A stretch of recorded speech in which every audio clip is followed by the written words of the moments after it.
go.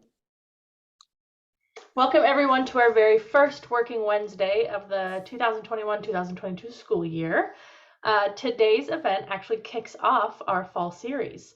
So we will have about 4 more after this in the months of November and December. So be sure to tune in every Wednesday to watch these lives, or you can find them on our YouTube channel. My name is Lizzie Gray and I'm a project coordinator for Connected Lane County. And this is Hillary. Hillary is a fellow coordinator. She also works on the Elevate program with me. We will be your hosts today. And joining us to tackle arguably 2 of the most critical professional skills and life skills, communication and time management, are Jenny Collins representing education and Alicia Adamson representing the professional world. Thank you both for being here. We'll get to your intros in just a moment. But the goal today for those of you tuning in is to talk about how students and young people are already building professional skills while they're still in school, and then how those skills translate into the working world. As always, if you have any questions, please type your questions into the chat. We can't see or hear you, but we can read your chats out loud so that any questions you have are answered by these 2 wonderful women. To get us started, Jenny and Alicia, would you like to introduce yourselves and tell us a little bit about where you work and what you do? And let's start with Jenny. Okay, so hi everybody. I am Jenny Collins. I am the principal at Cresswell High School. This is my 2nd year in Cresswell. Have been an administrator in Dufur, which is a small K-12 school up in the Columbia Gorge. And prior to that, administrator and school counselor at the Dallas High School. And I think really something that is a good transition or maybe something that I've done in the past that really supports this work is I was also a not a guidance counselor. I'm not the right word, but a guidance counselor. And I was a work experience sort of career counselor at a community college in the Dalles, as well as Tacoma Community College. So that time management piece and that communication piece sort of can transition that from middle school all the way through a community college experience. So great. Thanks, Jenny. Thanks for being here. And Alicia. Hi, my name is Alicia Adamson. I'm the founder and CEO of Pronoia Cloud. We are building an ecosystem online marketplace for professional coaches and health and wellness professionals. My background is in healthcare IT. I have a history of working with the world's largest consumers and producers of healthcare IT and trying to move the needle in terms of access and quality of care. I do a lot of stuff. You can go check out my bio on LinkedIn or something. That's great. Alicia's also one of our intern hosts. She had 3 lovely interns last summer, so lots of experience with students. Alrighty, I think I will get us started. And the first topic that we're going to tackle is communication. So we have 2 professional skills to tackle today. The first is communication, and so just general curiosity, Alicia, how do you use communication on a daily basis in your job? And then how do you choose different forms of communication depending upon your audience? So communication is the bulk of my job. As the CEO of my organization, I have people who are actually doing the work, right? And so my job as an executive is to oversee that work and understand, how decisions are getting made and making sure that we're staying aligned with the vision and mission of the organization. And so email, though not quite as much as we did 20 years ago. Yeah, I actually believe email's on the way out. Wow. Yeah, it's time. It's time. It's overdue. And it's effective for certain things, but it's I think actually a pretty poor communication tool in a lot of ways. That being said, we use Discord. Everyone in my company is on Discord. My customers are on Discord. I'm also an independent filmmaker. And so my cast and crew, my actors, everybody, we're all on Discord. So if you're not familiar with Discord, it's like Slack, but cooler. It's really cool. Kids hang out, right? It actually sprung up out of the gaming community. That's why I'm on there. And then I was like, I'm using this for business. It's cooler than Slack. But I also use social media.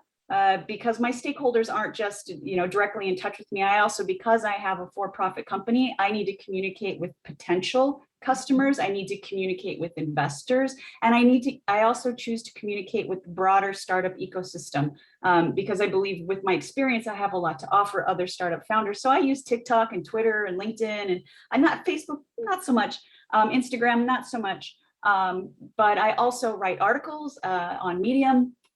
I kind of do a little bit of all the things. TikTok is my favorite right now, though. Is it? Yeah. Oh, yeah. I'm Happy so for in love with you. TikTok. I've heard that one is a hard app to get off of once you're on it, so I'm afraid to get on. Discipline. We'll be talking about time management soon, Lizzie. Right, so true. So true. Jenny, did any of that resonate with how you use communication in your daily work? It did resonate. I think maybe not the email piece so much. That's definitely still a very used communication resource in the education field. We don't do so much with the TikTok or the Snappy Chat, except what students are doing with it. And I have to say Snappy Chat and TikTok just because it frustrates 9, 12 students. So I just keep saying it. But I think that Alicia's right in the sense that email can really be a barrier to good communication. And while she didn't say that, I think that email, along with any form of written communication, doesn't really have that sort of personal touch. So I would say that, as an educator and a principal, similar to being the CEO of a company, I'm not maybe doing all of the heavy lifting that my teachers are doing, or that the staff and students are doing. I'm more doing the organization piece. And so for me to get out and to have those individual conversations with a combination of emails, sort of layering of communication is really important. And that's done with individuals, that's done in groups, that's done with follow-up. I put a lot of information in a calendar. So for example, I have a weekly newsletter, and there's a link on the calendar where they can go to the running total of information that we're putting out, but they can also just see what was it that we covered that week, what was important. So just finding avenues where people can access the information they need easily it is a form of communication. And then in regards to students, which is different than working with staff, getting out and having conversations, getting them off their phones, getting them off of the email, just practicing all of those skills that they need when they leave high school, while they're still in high school, but to be a part of the workforce as well. So I really value that opportunity to speak with people in person. It's just not always super feasible in a school setting, as teachers have preps maybe at the beginning of the day or the end of the day, and you need to disseminate information. So again, I think too that same with parents, the outreach, our stakeholders, we do use Facebook, which, I am told isn't old people's form of communication. It turns out I am old, and some of the parents also still prefer that as a form of communication. I won't say that they're old, but our website is definitely used as a form of communication, and we use Blackboards, which is a message service, to get information out to the community as well. So and then sending home letters in the mail still. Yeah. Postcards. Just we have a great business communication class that we're offering right now, and students just remembering how to write an address to get a letter sent is a great skill. So lots of forms of communication that we're just using here at the school, and that I use to reach people. So you both listed, 6, 7 different forms of communication. I guess I would ask either of you, why is it so important to have multiple forms of communication, even if you're delivering the same message? And I'm just going to let one of you. For me, it's about understanding that there are a lot of different ways to hear information, and we're not all going to hear things the same way. Some people really don't like reading. Some people really don't like watching videos. That's why you need to have your words underneath your videos. And we get really attached to a certain type of communication style, and it can be challenging for people to move on to a new or different platform. So hit as many as you can. But and so one of the things I have to do as an entrepreneur is make a decision about where I'm going to spend my time. There is no easy way to write once and send everywhere. So decisions have to be made. And usually from a business perspective, it's about where are my people? Where are they at? Yeah. You know? Yep. So Jenny, as a principal, yeah, why is it important to send a digital newsletter, a physical mail, or physical letter in the mail? I would, not all parents have, if we're talking parents and sending that information home, not everybody has the same access to technology. So for me, it's important if it's something. Okay, all about inclusivity. Fighting that cough. There she goes. No, that's totally fine. Let's see. Actually, our next question is for Jenny. So, oh, she's back. I think I'm good. Okay. Jenny, how do you see students building the skill, the skill of communication while they're in the classroom? Sure. I think the other important thing to recognize when we're talking about communication is that communication isn't just written or spoken language. And we communicate with a lot of things. And so we're communicating something when we're students who are on time to class and are punctual. We're communicating something when we are a student who gets our work in on time and does the work to the best of our ability. We're communicating follow through, punctuality, when we speak to teachers, when we speak to our peers in our classroom. The tone and the language that we use is also communicating something. So I think there's a lot that we teach in the way of communication that is maybe not typical, or that people wouldn't typically think would be a form of communication, but it does say something, and it is telling of who you are or what you're doing as a person. But specifically in the classroom, we not only do students do individual work, but we are in a 90-minute schedule, and so students have the opportunity to communicate as a whole class. They also have the opportunity to communicate as a group or a small group, maybe with a partner. So learning that sort of exchange that happens when you're sharing ideas. Maybe there's a topic in a book you don't both agree on. So how do you have a conversation when you maybe have opposing views and still hold that respectful conversation that provides everybody the opportunity to share, what they're thinking, what they're learning. In addition, students have to write, have to turn in information. So being able to translate what you're thinking and putting that into something that you can share with others is important. Sometimes I'm a speaker, I'm a people person, I want to be in front of people.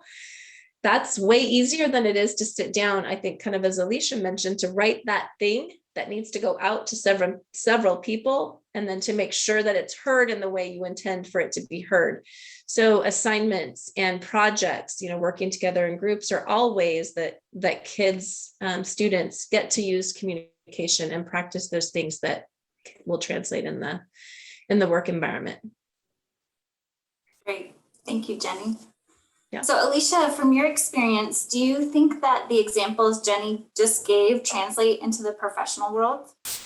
Well, there's, I think the most important aspect of communication, really, like if I had to pick one thing, it's about the kindness and the openness of engaging one another, regardless of the modality, email, Slack, videos, talking in person, like being willing to listen, being willing to sit with your discomfort, and then continue the conversation in a way that can ultimately be productive or allow everyone to walk away with their dignity.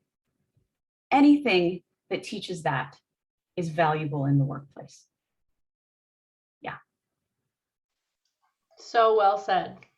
All the snaps. Seriously, Yeah. that's amazing. I love it. So we're talking about communication. Jenny, you just listed a lot of ways that students can demonstrate this skill or practice this skill in school. But how might a student demonstrate this in an interview or put it on their resume? Or what examples might they list? As So when I worked at the community college, and even, as a high school counselor, helping kids write their first resume or go to their first interview, I think being able to really own that they did the work and that they were punctual. They did demonstrate what they needed to do to be recognized as solid students who are following through with the requirements of being in high school. Just creating that experience-based resume that says, hey, I on a 180-day calendar was only absent 2 days, or my grade point average is this, these are the classes that I'm taking, and then being able to demonstrate or to list the skills that you had to use as a result of taking that class. So really just being able to communicate what you learned and how you would use it in a place of employment, how it's going to benefit your employer. But I think I agree with what Alicia said too, in just being able to demonstrate that you were a thoughtful, kind student who contributed to your school and to bettering your school. So as we talked about, or I mentioned earlier, just the things that you do and how you represent yourself as a form of communication. So what are you involved in? What clubs are you involved in? What things did you do besides just getting good grades and showing up every day to make your community here at school better? Those are the types of things that I would want to see as an employer. Yep, everybody can show up and earn a paycheck or a grade point average or whatever that might be, but what are you really going to do to contribute to this community, whether it's the school or the community that you work in? And those would be the things that I would encourage students to include in a resume and to talk about in an interview. What are the goals of the place that the mission, the vision of the place that you are hoping to work, and how do you fit into there, and how are you going to contribute?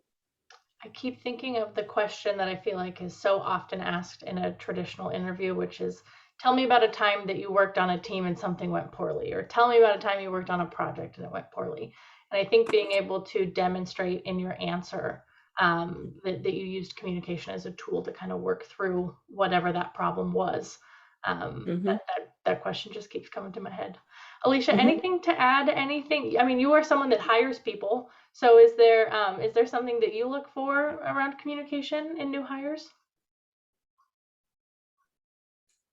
Well, for me, because, I've had many different roles in my life, and different hiring in different capacities. I think we have to be careful with communication in a couple of ways. And one is that to check our bias with respect to cultural differences in communication, accents. People love to get hung up on grammar, and maybe even dialects of where people are from.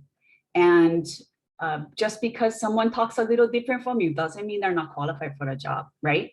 So I think that's important as an employer, to check your bias always.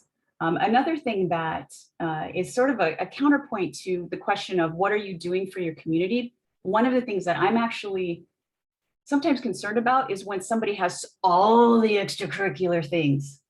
And from a culture, actually from a sociological perspective, I have concern about young people specifically who feel like they can't have downtime because they have to do all the clubs and the sports and the things in order to look like a good candidate. Right. And we see this a lot in college applications where, oh, you didn't join any clubs. Well, you're not going to be whatever that conversation looks like. And so it's also really contextual. And I think it's important for people to know how to communicate their individual projects or things that they do for themselves. And I think specifically around the arts in that regard, for a young person to say, oh yeah, I wrote a book of poetry in the summer of my junior year. That's compelling to me also, not to exclude those things, right, of like being very community or globally focused, but also, yeah. Thank you, Alicia. I feel like we're getting this very well-rounded picture about communication, not just about with each other, but with our time and the world around us. I really appreciate both of your perspectives on that. Now we're going to switch a little bit and talk about time management. So can each of you talk a little bit about time management in your current role and maybe give a few examples of when you use that? Sure. I think all day, every day, it would be how I use it. I value my Google Calendar and the fact that I can put big things on there and take that on my phone. It's definitely for ease of scheduling and knowing what's going on and kind of blocking out chunks. But for me, I'm definitely a paper pencil sort of person. So I have my organized sheet where I can write things down, put thoughts really quickly on there because I think with my pen in my hand, and just really chart out my to-do list for the day. Prior to leaving work, I try to figure out, okay, what are the big rocks that I need to take care of? So for me, my time management practice is really looking at those big rocks first and then filling in with the pebbles and the sand, because if you start with the sand and the pebbles, you don't have time for the big rocks by the end of the day. So and probably as Alicia would speak to, when you're managing people, your time can easily get sucked away with the things that other people need help with and support with. And so creating a team that is capable of managing those decisions and trusting them to do that is a big piece of time management for somebody who manages others. So I can't imagine even in any position, whether you're choosing to work from home in a job, if you're a stay-at-home parent, grandparent, or even a student. I mean, the ability to manage your time and to use it wisely is hugely important. When I see blank spaces, my ADHD brain says, oh, I have nothing to do, and then I waste time. But if I'm really thoughtful about planning out what I need to do and take care of those big rocks that I need to accomplish, I feel much more productive and my time is used more wisely. So I actually don't much care for the idea of time management. I think that, I mean, and I say that very kind of glibly. I don't, and that's because I sort of grew up in the 80s and 90s where we had these very draconian industrial revolution ideas of this is how you need to do your time management, and here's your list and your thing and your check boxes, and then you measure how much time you spend on everything, and that doesn't work for me. And so for me as an entrepreneur and as a business owner, I have to lean into what I define as success criteria. And because of I am me, I do what I call follow the dopamine. I give myself a lot of room to do whatever I feel like I need to do next, which means that within an hour, I might work on like 5-6 different things. And then I'll have a meeting and I'll come back and like work on the second half of the last 5-6. And I let myself do that because that's what works for me. Right? When I try to, that is a recipe for madness for me. I will quit. I'll quit my own job. The other thing that I think is super important in this space is understanding the imperfection of my perception of time. And the imperfection of my perception of other people's ability to do work within a given amount of time.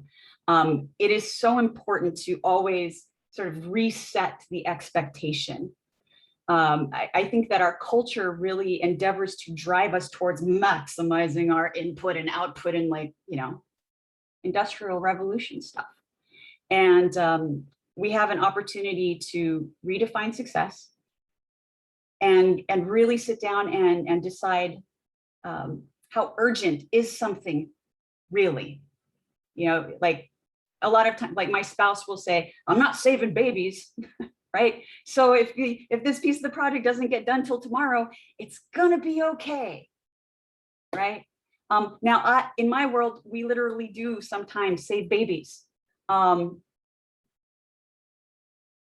we still need to take the time to assess, the urgency of these things. And I was talking to Lizzie about this before the call, just to make sure it's okay for me to say that I really believe that all of it is about learning who you are, what works for you within the context of your workplace, and to find the workplace that is gonna be a good fit right? And here's what's funny. For all of my like seemingly fluffy way of navigating this, I was a soldier.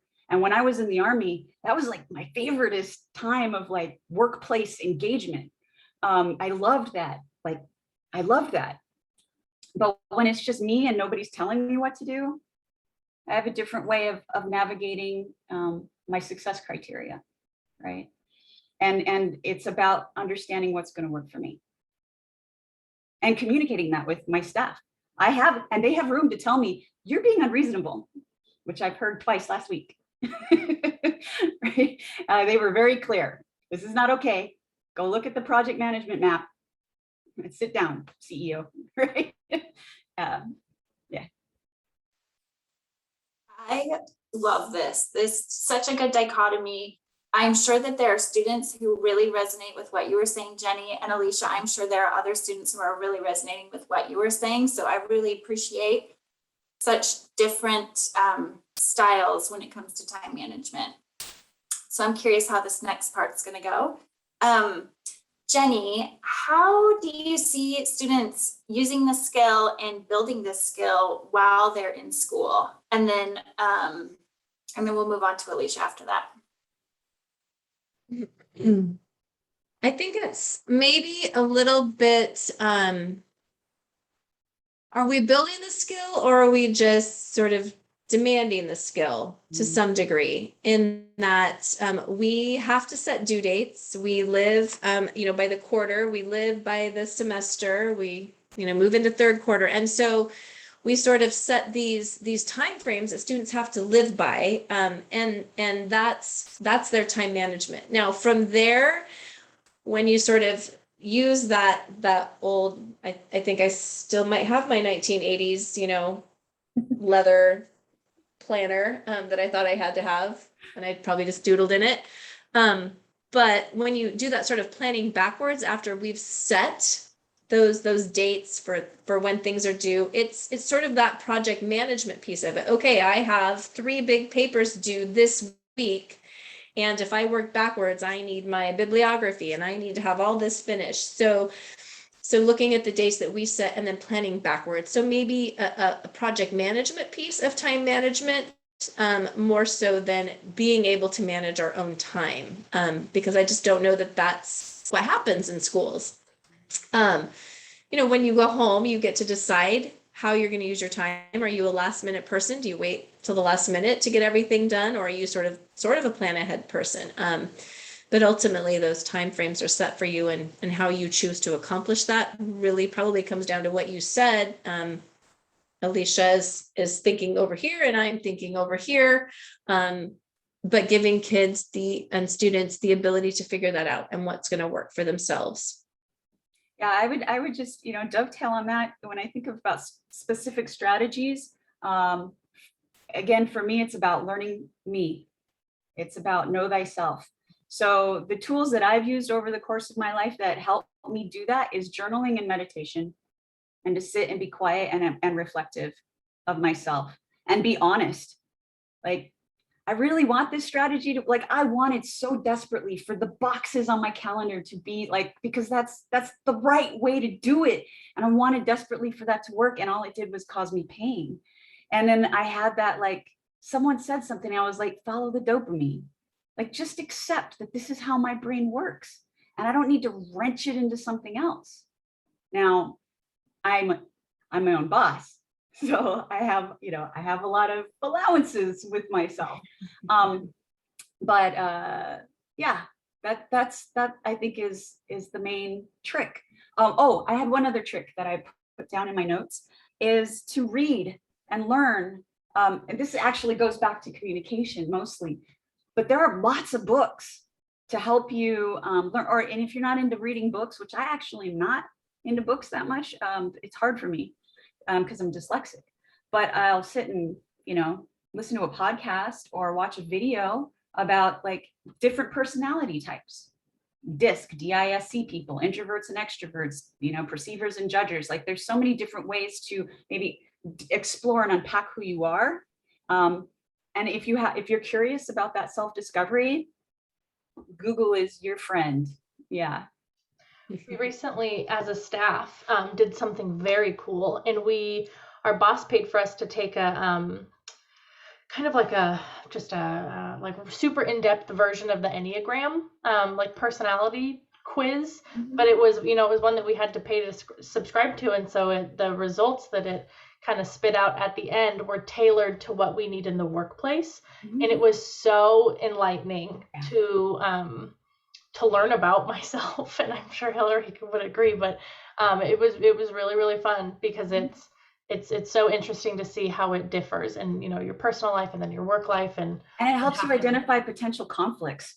Totally. Like me and Yes. Tomei are not going to work well together on this unless we're mindful. And like one of the first conversations I had with my co-founder when we were co-founder dating, like I was like, let's talk about how we argue.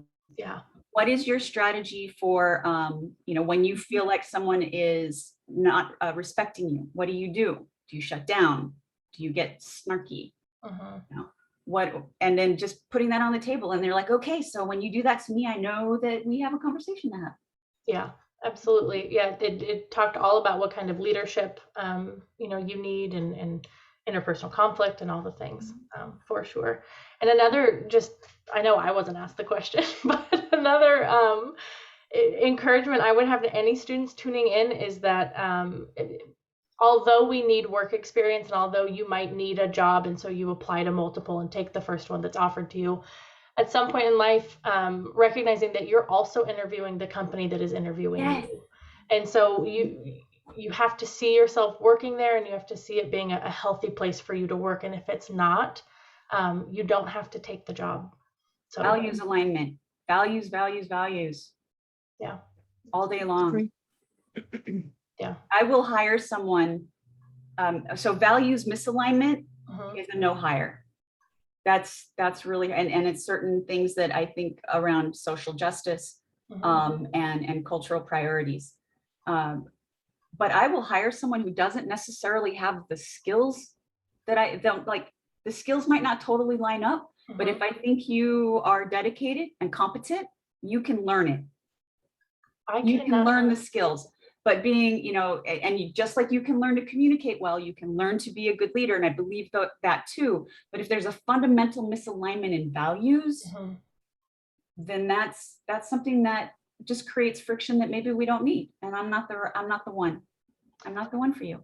I can't tell you how many times we've done so many virtual tours and panels like this, in the last 2 years. And I swear almost every time an employer will say, you don't need to come with every skill that we need you to have, but you have to have a good work ethic. You have to want to learn. You need to have a good attitude, and we will train you on anything we need to train you on. I just need to make a plug on that point. Yeah. There's been some research that just came out recently that suggested that, and this is a gender gap issue, that a male presenting person is more likely to apply for a job when they only have about 70% of the skills that are listed, whereas female presenting people will, like, if they're not at 100%, they're really wondering if they should apply at all. That's so interesting. Right? So just apply with all your heart. Just apply. I mean, we have 2 other questions, but this feels like a beautiful point to end on, if I'm being totally honest. It's just about students demonstrating time management, and I really do think that, Jenny, you covered that, and then Alicia, you added on to it. So, one of our career counselors says, I read the same study, and I tell students all the time, just apply. That's great. Yes. Thanks for joining us, Lacey. And I would agree with that too. I think that sometimes, I don't apply because I haven't had any jobs, or I haven't done that. Well, that's not what it's about. You do have skills, you do have something to add and to contribute. And so like Alicia, you can teach the skills, but the communication, and as you said, the values, making sure that alignment. I mean, I think that's including education, is the district that you're working for, or is the school that you're working for, and students, the classes that you're taking, how do those fit with where you want to go and what you want to do? I would agree with that. Yeah. That's great. Any last, you 2 are so wise. Any last pieces of advice or anything on either skill that you would like to contribute before we sign off? Be kind to yourself. Oh, I don't know if you could hear me. Be kind to yourself. Be kind, be kind, be kind to yourself. The world is going to do plenty of beating up of you for you, right? You're gonna procrastinate. You're gonna miss deadlines. You're gonna be late. You're gonna wear the wrong shirt. It's gonna happen. You're gonna wear the right shirt, right? But just be kind, and then translate that kindness to others, because they're gonna be late and they're not gonna know the assignment. They're gonna wear the wrong shirt, you know? So that's, It's beautiful. thank you, Can Jenny, I- for being an educator. I just want to Oh, say well, that. thank you. Thank you for being an thank you. educator. And Lizzie and Hillary, thank you so much for the work that you do. It's important. It is. Jenny, any last words? No, I would say the same thing. My one of my friends and I, be easy is our be easy on yourself, be easy on others, just be easy. Everybody's working on something. And the idea of communication, I love your idea, Alicia, of sitting down and saying, you know, how do we work through these different, when we're frustrated with each other, when we don't agree, but just be willing to communicate and be easy on yourself, be easy on others. Wow. Well, what a kickoff. I don't know that we're going to get much better than that. Thank you both so very much for joining us, and thank you to everyone who tuned in live. This will be up on our YouTube channel tomorrow in its entirety, and we will see you next week for organization and critical thinking. Have a wonderful rest of your week, everyone. Bye. Bye. Good luck to Bye. everybody and all your Bye. things.